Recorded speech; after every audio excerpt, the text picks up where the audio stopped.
Testing 1, 2. Let's get to the show. How you guys doing? Yeah, I'm back.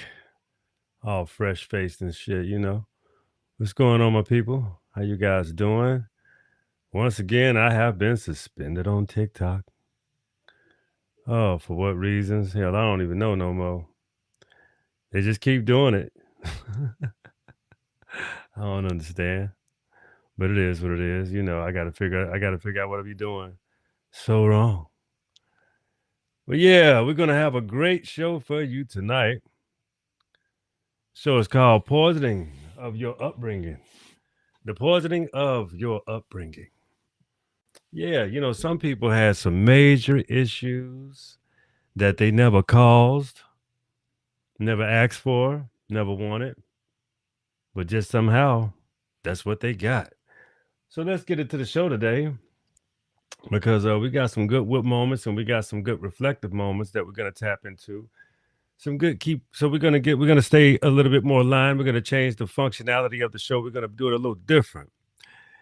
It's gonna be better structured. Have some more, some little formatting to it, so we can have some interchangeable moments. So let me get this chat up. Make sure my chat going on real quick.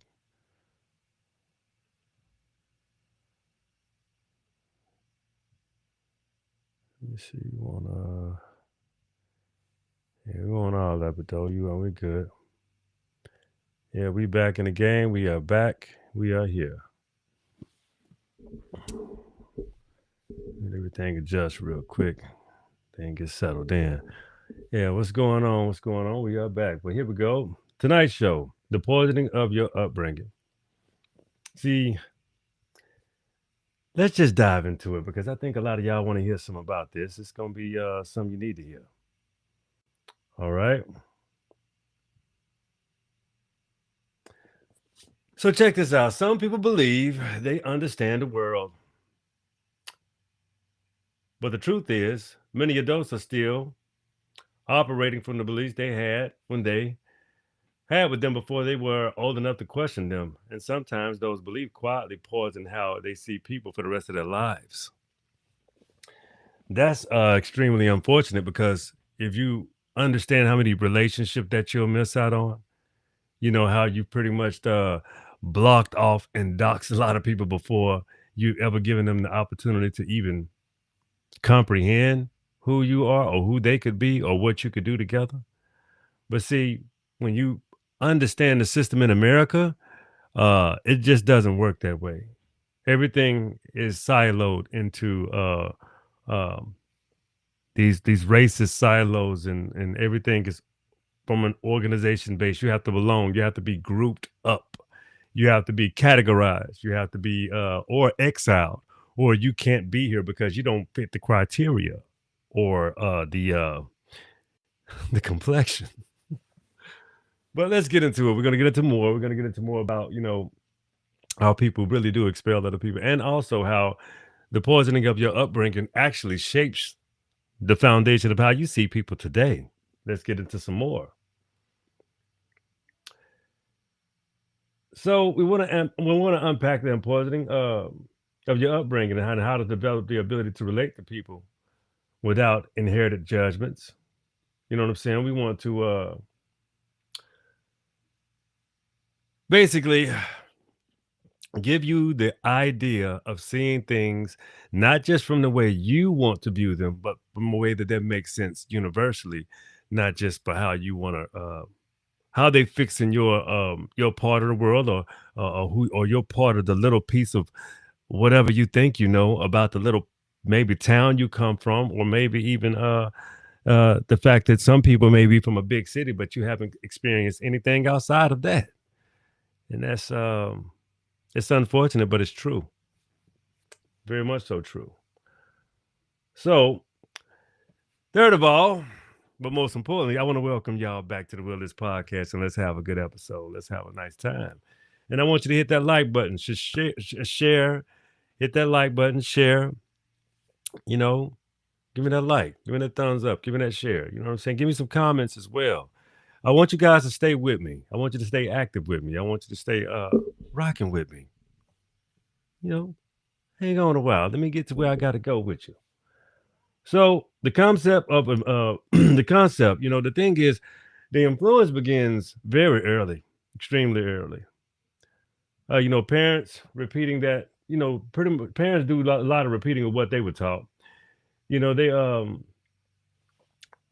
and it's basically a cycle from there. They repeat what what they are taught, and you have to understand the effects of transitioning that. It's transitioning also your traumas. It's transitioning also your ailments, the things that ail you or apprehend you from even having different relationships and conversations, and even sharing uh, a notion with a person simply because of how you were brought up. So let's go a little further. I want you to understand you got to do some takeaways for you. What did those lessons teach you, and how you understand people, or how you feel people? Yeah. So most of the society in America that we live in is based specifically on fear. Specifically on fear. And the reason why it's based on fear is because most of the time how xenophobic behavior works from how, these apparatuses that they create in government and social groups, um, even towns, neighborhoods. Um, it's all you have to be like me. You have to be with it's like a broke ass version of Hollywood everywhere. So it's the have and the have nots, because that's how that you know it's a subconscious notion that when you're in this country, you associate white with being with back in the day, you associated with white with the upside of the town, upside of town. Everything is new and refreshed. The grass is always cut. You have you got a lot of motion, a lot of maintenance. You have a lot of business. You have a lot of business meetings. You have a lot of just a lot of activity, and all of that is e-commerce. It's money. It's exchanging. It's activity in plain sight. So all of the activity that's in plain sight, assuming that this is good business, assuming that these are not um, hostile takeovers, because it's all corporate. It looks pretty. Assuming that no one's committing a crime because it's broad daylight. People are happy and joyful and cheering, and they have all of what's going on in front of them. They just having a good old jolly time, just taking it easy. There's nothing going on here. Everybody's happy. Everybody's having a good old jolly time. What do you mean? Shit. Some of the biggest crimes are done in the daylight and in the daytime. Shit, not at night. That's just a false association with what makes people comfortable and very uncomfortable. So to break down the barriers and the terrors of propaganda and lies, they actually created these conclaves for themselves, to themselves, and also the notions that keep them there. Yeah, all these false notions. You see them all over the movies. You see them all over the series, the television shows, all of the slants that's put into culture. And they try to say, oh, we're awake, we're woke. You have one episode, and the majority of episodes that has to do with white people, you see no other kind of people. Maybe you'll see a Mexican or Hispanic, but that's also what they thrive for, that white categorization. That's basically what it is. Let's get to some more. Let's dive a little further into the poisoning of your upbringing, because these shows, people sit their children in front of the TV to consume what? Those type of episodes. So when your child has tantrums because they saw an episode of a child having a tantrum, not even and that child is gonna try you because it's not associating that they doesn't have the same parent that that child on that episode has. So if you try that same thing in your house, child, that's when you get a real good reality check. Or in some cases, maybe that is how some people and some children react in those households, but those are predicated upon how they create the shows. It's weird, but these are the ways of how you shape and shift society. You softly give it to children. You softly introduce them to um, very unhealthy things, but some people or some adults would say, "Oh, that's harmless." No, they remember that shit when they're adults. They remember everything. I promise you. Hell, I do. I remember things. Not inappropriate, but you just remember things as a child growing up. These things that shape you, mold you. They actually create the being that you're gonna be in every single facet. So the poisoning of a person's upbringing, that's deeply rooted into how they are actually to charter themselves into society. Believe you me, I've worked with bosses that were so extremely socially awkward. I've worked for drunks. I've worked for people that are extremely unkempt. I've worked for and I'm talking about people that in corporate that made a lot of money. Made up shit 275, 250, a year. Nice bread, nice position. They even will position you they will place you or they will gear you into a position just so they won't have to position you above people that they're uncomfortable with you being positioned above. Catch my drift? Let's get to I'm trying to change the whip moment. We have to dive deeper into these conquests. These not these are not these are conquest of thought that you have to put into how you have to dig up these different equations that happen in your life simply because the root of your childhood. Let's dig a little further.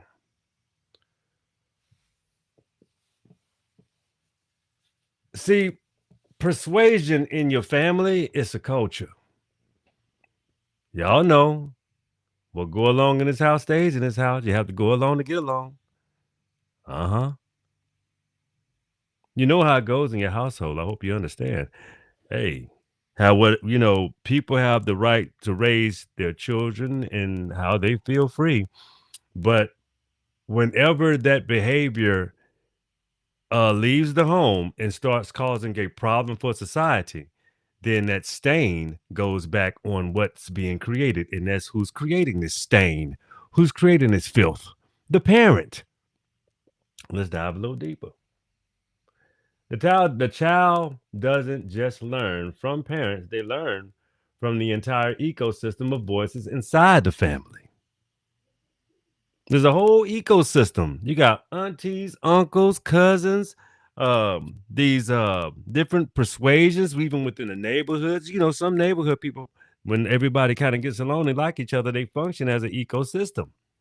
How I explain how money works, how they can, funnel it any kind of way. But this is how these systems work. So guess what?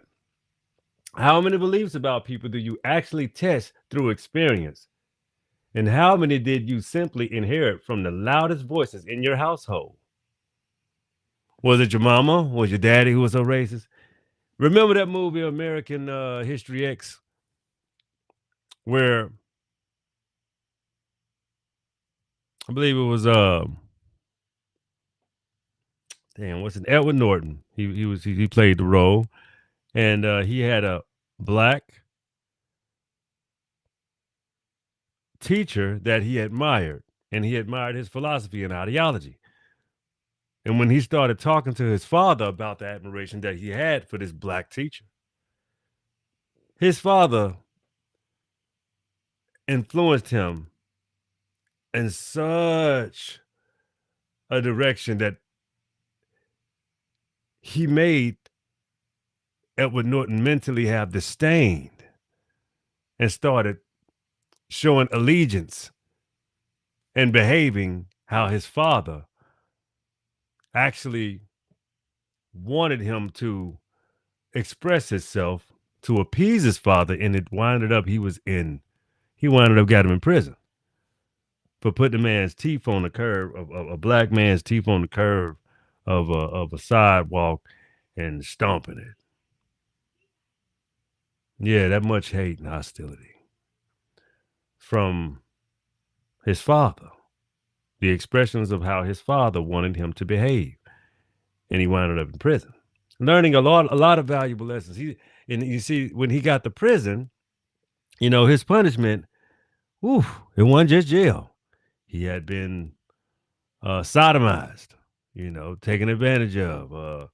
He had learned a lot of valuable lessons. His best friend was, I believe that role was played by Guy Torrey, and his only friend in prison that really helped his psychosis was a black man. You see, you have to understand, your upbringing does affect and dictates how you see the world. But let's keep going. We got more to share with you. See, house rules and blind loyalty. Don't question elders and family reputation. See, that's when you start learning how to lie and keep secrets. It was taught to you, bred into you, showing you how to lie, be deceitful and destructive when necessary, because you got to keep a secret and you also got to keep a receipt. See, that blind loyalty, yeah, that's why a lot of people from a multitude of backgrounds, uh, you know, family is extremely important. Absolutely. Family is paramount. House rules, all these things matter, but in some instances and in some cultures and in some forms, hell, people will die for their family members and will uphold their wrongdoings and would even serve time in prison for a family member. Some people are molded and grown and groomed that way. Who am I to say if that's right or wrong? I wouldn't do it to my children. I wouldn't do it to my child. I wouldn't do it to anyone else's child. But that's why on this show, the Wilderness Podcast, we try to teach you how to be, and we try to help you understand how to be the best version of yourself, because you are accountable and responsible for the life that you want to live for the future. I mean, it's just what it is.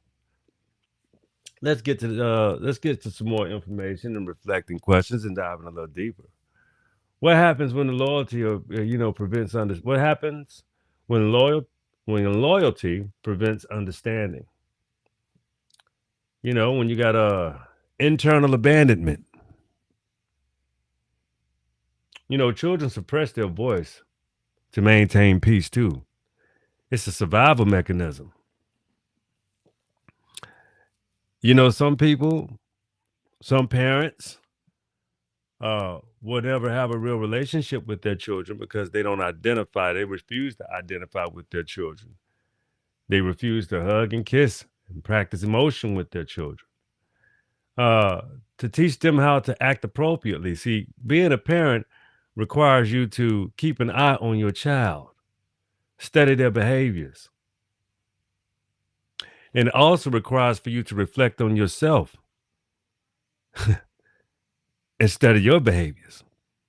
And how were you at that age? To give you the ability and the forethought and the foresight to govern your child, to teach them how to govern themselves. And the earlier you start, the better. At some ages, you won't, you don't practice these things when they're young, it will run away from you. You will not maintain control when they gain complete control with nothing in it. It's a big fucking difference. And I'm explaining to you why. See,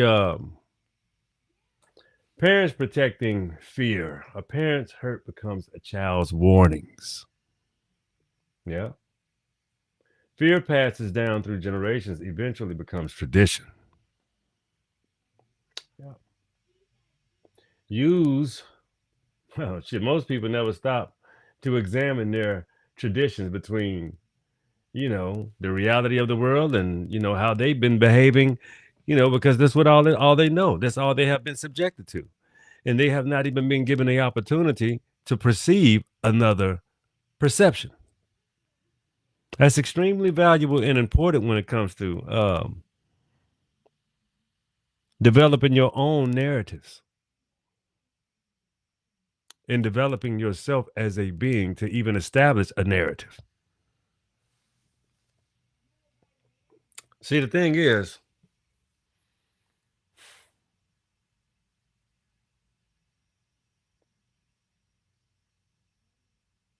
growth and adult realization has a phase. It's a phase for it. When you understand the world operates through exchange, relationship building opportunities, and understanding and having the capability of expressing yourself to even have a relationship with the person. These things are extremely essential, very essential.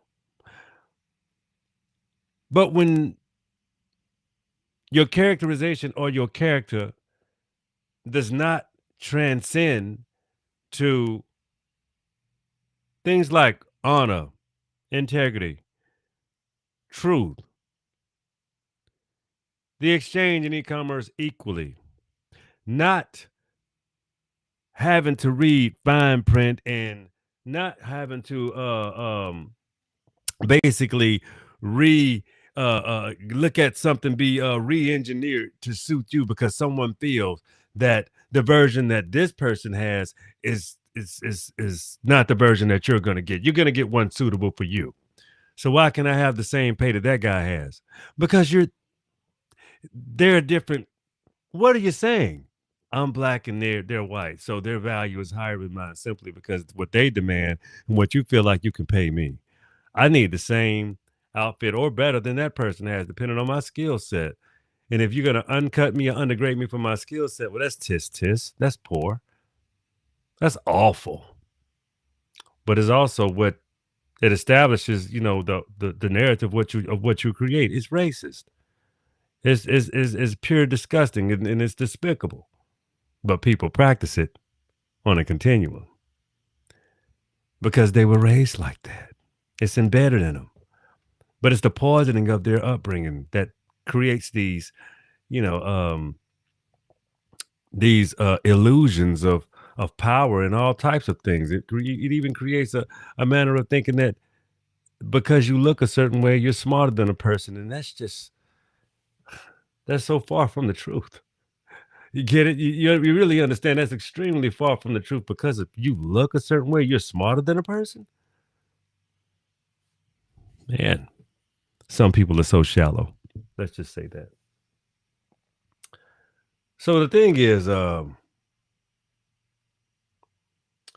experiencing different people and observing behavior, the ability to relate to people, the ability to relate to people, uh, is not inherited through learning. It's not inherited. It is learning through experience, interaction, and reflection. You can't inherit certain things. You got to be taught that. Children, babies, and children that's not in them. Those things have to be woven into a child. They have to be trained a specific kind of way.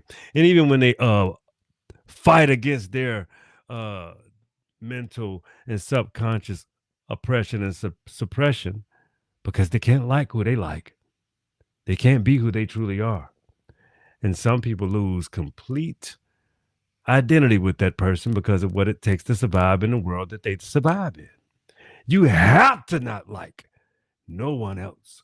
You have to not like black people specifically. You have to not like them. If you like them, you weaken us. If you have any empathy and sympathy for black people, you're weakening us as a race. We don't deal with those people. They're not white. But what they really want to say is they're not like us. And they're doing that now too. They're not like us. You can't deal with them people. That weakening's us. It's wild. It's crazy. But that's how some people. That's the only defense. Hate is the only defense of some people. And then when you explain and you can articulate their ways of hating, you somehow become a damn a villain. How? I'm only expressing my experiences, my exchanges, and things that I have noticed happen repetitively dealing with certain people. Not all. Hell, I've even experienced somehow how I wasn't talking about nobody black. I've experienced these type of things from black people as well. Shh, don't tell nobody, but you know it. It's true. Look at all of the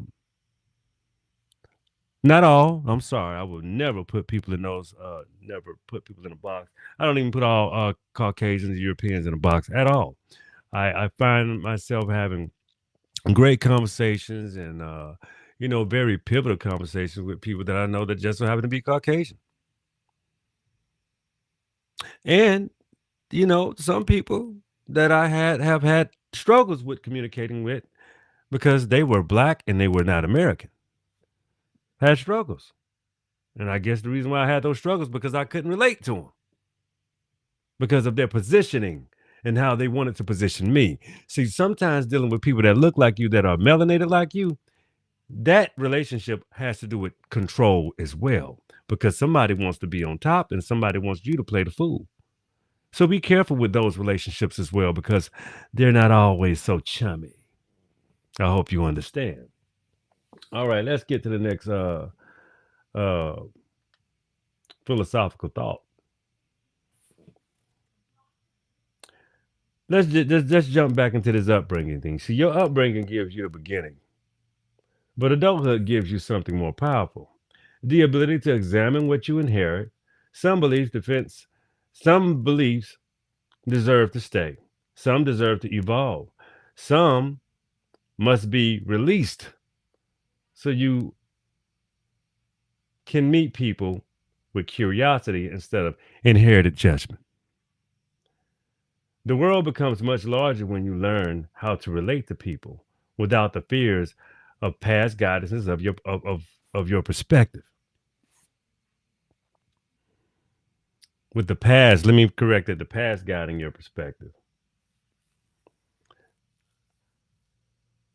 So you got to think a moment. You got to really sit and think about a moment. How do you want to move forward? When I just explained to you this one true moment, this one true fact right here, the world does get a lot larger the more interesting people are to you. And we have to stop, even with these groups that we have of people, they're extremely important. Don't get me wrong. It's how we define ourselves. So, and it's who you associate with. So, what are my natural